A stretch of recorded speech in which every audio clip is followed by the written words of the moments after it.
Sejam todos bem-vindos ao canal Companheiros da Luz.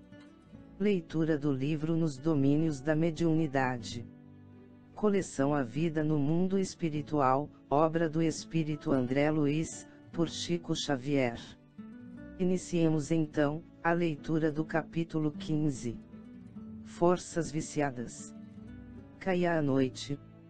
Após o dia quente, a multidão desfilava na via pública, evidentemente buscando o ar fresco.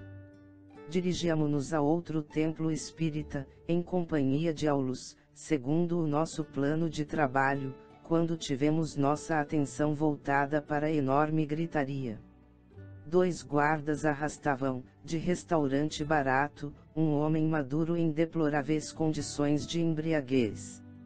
O mísero esperneava e proferia palavras rudes, protestando. Observem o nosso infeliz irmão, determinou o orientador. E porque não havia muito tempo entre a porta ruidosa e o carro policial, pusemo-nos em observação. Achava-se o pobre amigo abraçado por uma entidade da sombra, qual se um polvo estranho o absorvesse. Num instante, reparamos que a bebedeira alcançava os dois, porquanto se justapunham completamente um ao outro, exibindo as mesmas perturbações.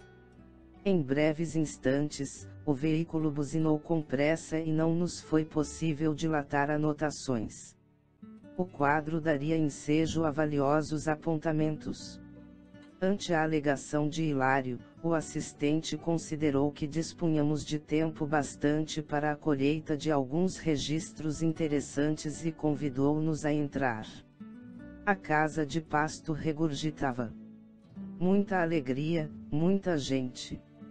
Lá dentro, certo, recolheríamos material adequado a expressivas lições. Transpusemos a entrada.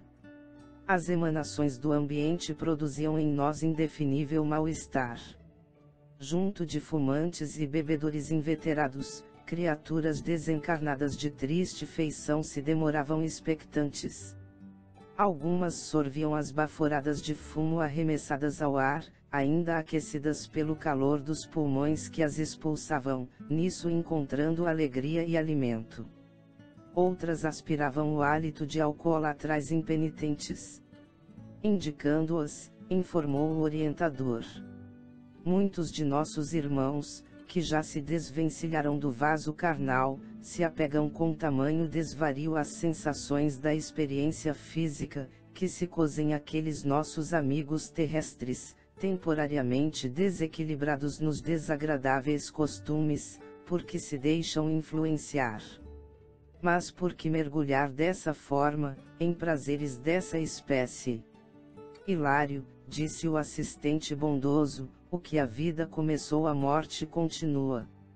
Esses nossos companheiros situaram a mente nos apetites mais baixos do mundo, alimentando-se com um tipo de emoções que os localiza na vizinhança da animalidade.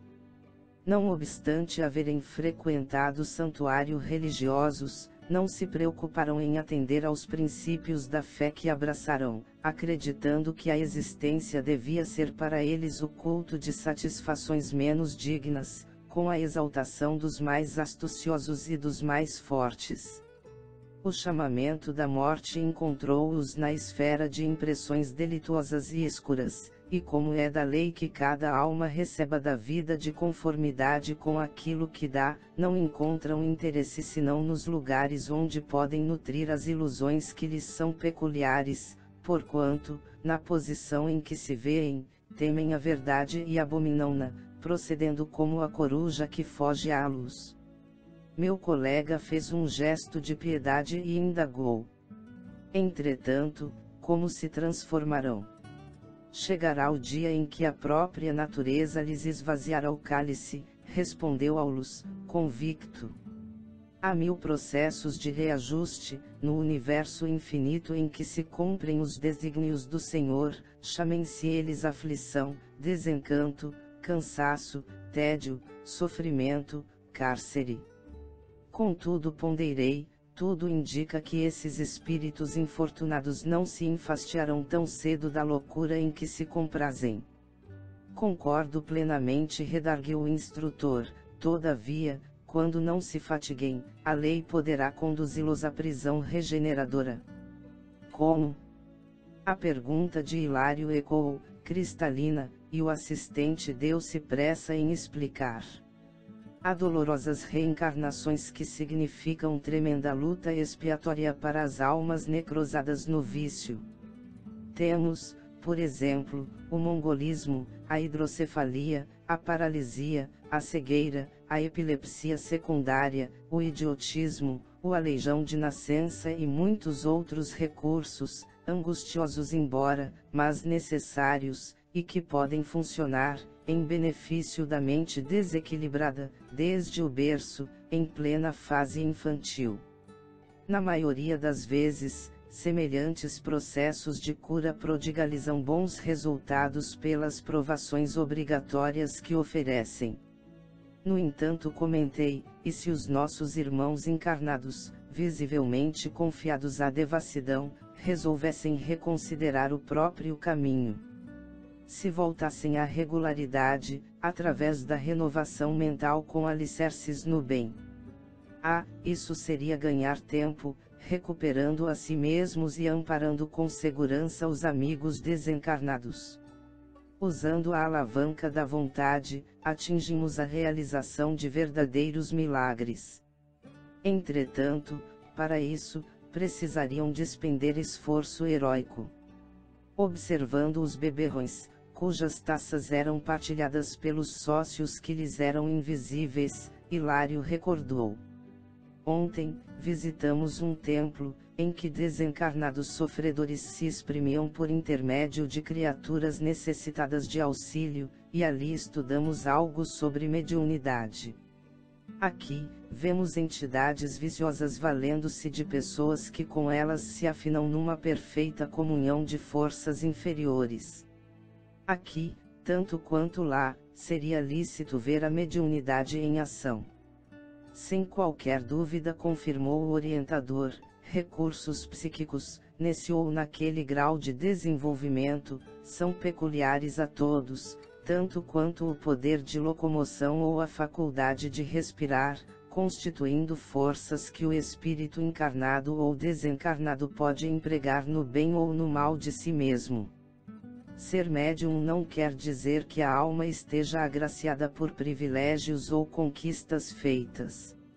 Muitas vezes, é possível encontrar pessoas altamente favorecidas com o dom da mediunidade, mas dominadas, subjugadas por entidades sombrias ou delinquentes, com as quais se afinam de modo perfeito, servindo ao escândalo e à perturbação, em vez de cooperarem na extensão do bem.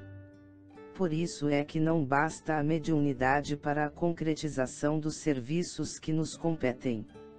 Precisamos da doutrina do Espiritismo, do cristianismo puro, a fim de controlar a energia medianímica, de maneira a mobilizá-la em favor da sublimação espiritual na fé religiosa, tanto quanto disciplinamos a eletricidade, a benefício do conforto na civilização.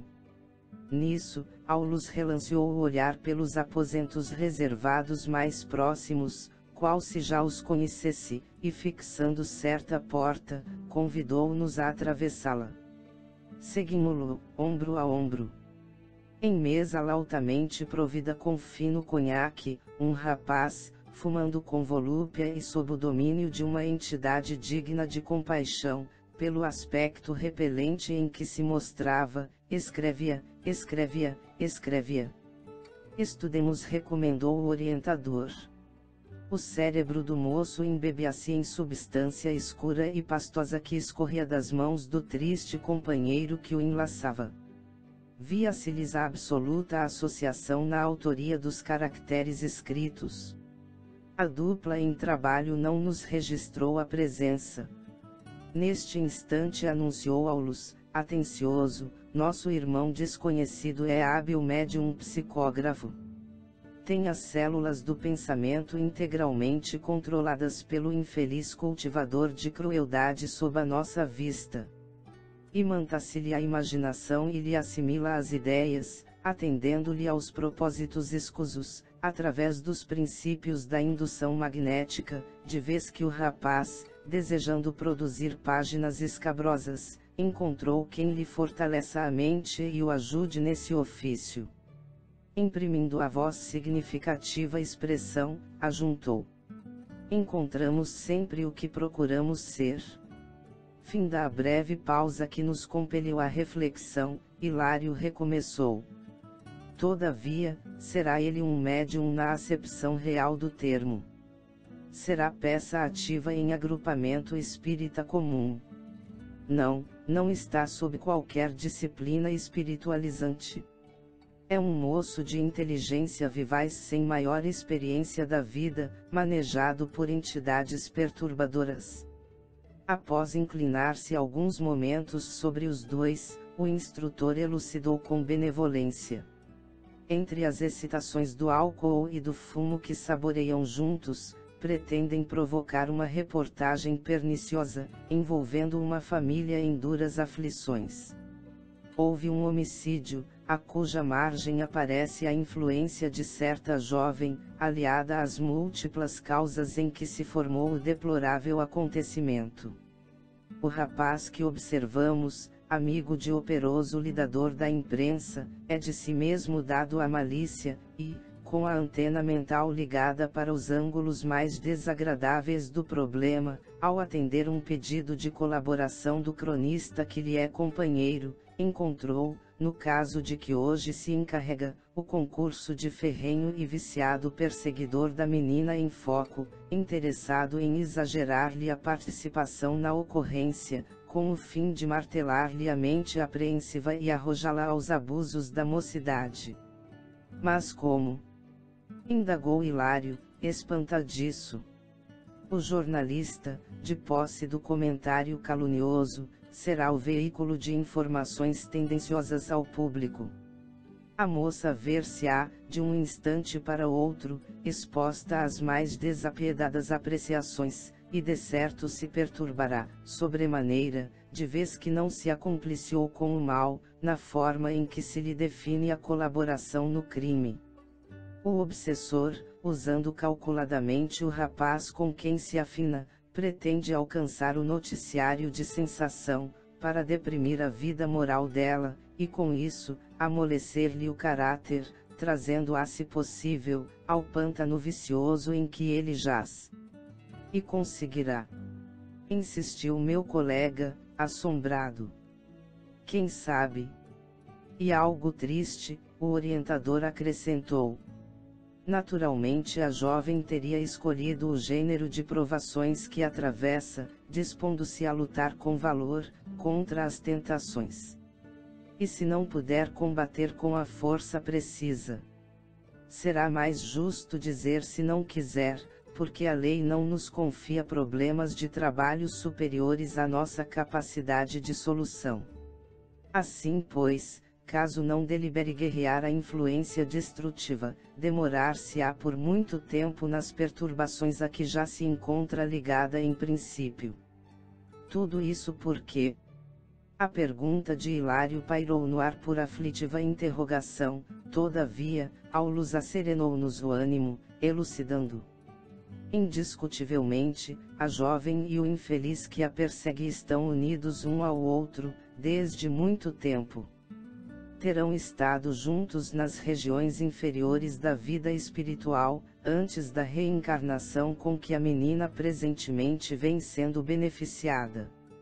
Reencontrando-a na experiência física, de cujas vantagens ainda não partilha, o desventurado companheiro tenta incliná-la, de novo, à desordem emotiva, com o objetivo de explorá-la em atuação vampirizante. Aulus fez ligeiro intervalo, sorriu melancólico e acentuou. Entretanto, falar nisso seria abrir as páginas comoventes de enorme romance, desviando-nos do fim que nos propomos atingir. Detenhamo-nos na mediunidade. Buscando aliviar a atmosfera de indagações que Hilário sempre condensava em torno de si mesmo, ponderei. O quadro sob nossa análise induz a meditação nos fenômenos gerais de intercâmbio, em que a humanidade total se envolve sem perceber. Ah, sim. Concordou o orientador. Faculdades medianímicas e cooperação do mundo espiritual surgem por toda parte. Onde há pensamento, há correntes mentais, e onde há correntes mentais existe associação. E toda associação é interdependência e influenciação recíproca. Daí concluímos quanto à necessidade de vida nobre, a fim de atrairmos pensamentos que nos enobreçam. Trabalho digno, bondade, compreensão fraterna, serviço aos semelhantes, respeito à natureza e oração, constituem os meios mais puros de assimilar os princípios superiores da vida, porque damos e recebemos, em espírito, no plano das ideias, segundo leis universais que não conseguiremos iludir. Em silencioso gesto com que nos recordava o dever a cumprir, o assistente convidou-nos à retirada. Retomamos a via pública. Mal recomeçávamos a avançar, quando passou por nós uma ambulância, em marcha vagarosa, sirenando forte para abrir caminho. À frente, ao lado do condutor, sentava-se um homem de grisalhos cabelos a lhe emoldurarem a fisionomia simpática e preocupada. Junto dele, porém, abraçando-o com naturalidade e doçura, uma entidade em roupagem lirial lhe envolvia a cabeça em suaves e calmantes irradiações de prateada luz. Oh! Inquiriu Hilário curioso, quem será aquele homem tão bem acompanhado? Aulus sorriu e esclareceu. Nem tudo é energia viciada no caminho comum. Deve ser um médico em alguma tarefa salvacionista. Mas, é espírita. Com todo o respeito que devemos ao espiritismo, é imperioso lembrar que a bênção do Senhor pode descer sobre qualquer expressão religiosa, afirmou o orientador com expressivo olhar de tolerância. Deve ser, antes de tudo, um profissional humanitário e generoso que por seus hábitos de ajudar ao próximo se fez credor do auxílio que recebe. Não lhe bastariam os títulos de espírita e de médico para reter a influência benéfica de que se faz acompanhar. Para acomodar-se tão harmoniosamente com a entidade que o assiste, precisa possuir uma boa consciência e um coração que irradie paz e fraternidade. Contudo, podemos qualificá-lo como médium? Perguntou meu companheiro algo desapontado. Como não? Respondeu Aulus, convicto. É médium de abençoados valores humanos, sobretudo no socorro aos enfermos, no qual incorpora as correntes mentais dos gênios do bem, consagrados ao amor pelos sofredores da terra. E, com significativa inflexão de voz, acrescentou: como vemos, influências do bem ou do mal, na esfera evolutiva em que nos achamos, se estendem por todos os lados e por todos os lados registramos a presença de faculdades medianímicas, que as assimilam, segundo a direção feliz ou infeliz, correta ou indigna em que cada mente se localiza. Estudando, assim, a mediunidade, no santuário do Espiritismo com Jesus, observamos uma força realmente peculiar a todos os seres, de utilidade geral, se sob uma orientação capaz de discipliná-la, e conduzi-la para o máximo aproveitamento no bem. Recordemos a eletricidade que, pouco a pouco, vai transformando a face do mundo. Não basta ser dono de poderosa cachoeira, com o potencial de milhões de cavalos vapor. É preciso instalar, junto dela, a inteligência da usina para controlar-lhe os recursos, dinamizá-los e distribuí-los, conforme as necessidades de cada um. Sem isso, a queda d'água será sempre um quadro vivo de beleza fenomênica, com irremediável desperdício. O tempo, contudo, não nos permitia maior demora na conversação e rumamos, desse modo, para um agrupamento em que os nossos estudos da véspera encontrariam o necessário prosseguimento. Chegamos ao final deste capítulo. Não percam o próximo de número 16. Mandato mediúnico. Muito obrigado, boa reflexão, que Jesus abençoe a todos.